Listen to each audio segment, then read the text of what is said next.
أفرمي فقهاء لقل أو يقرنجي زوريان أداب قرآن وسنة الشيطان لا خلطان نبوني لشتيك تريش أي خلطان زور قرنجان أداب نقاش ومجادلة ومناقشة كرن لبابة فقهية كان بابة فقهية كان بهي مناقشة نين طبعا يما لهمو زمن كان حتى أم زمني خوما يعني سيوتو دي قد بدن خلقي مسلمان والرمضان بس مشهور هوما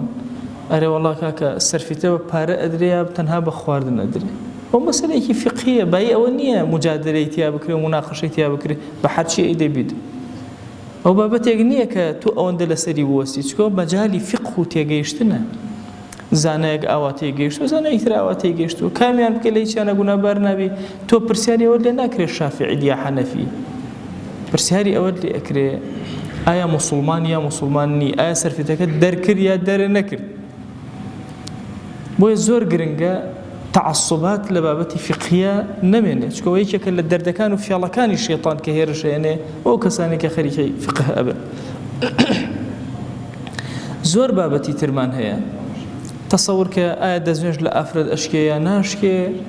آية لنوجه كما بنجتون بجولينم تون نيجولينم يعني أمانة هم يبت اختلافات برواكن بشي الظاهري نوش تشنشتكي نبي هم اختلافاتية بلان بشي باطني نوش كبريت له خشوع إجماعي لسر كز قريني بخشوع كان هذا كإجماعي لسر قريني باختلافاته كان هذا أو فعل الشيطان أو إيش لو تلبساني كابن جوزي باسي كالشيطان زور بهادئية أدخلت نتيجة أفرم أهل فقه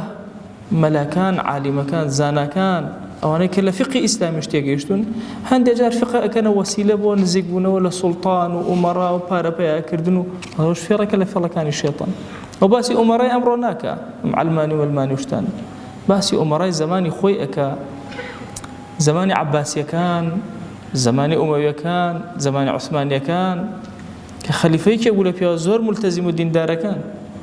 أفرم التقرب ليان بوشوا زمان ممنوع وعلماء كعلماء مراقبي سر سلطانه كان تأيدي سلطانه كان ومراقبه الله كان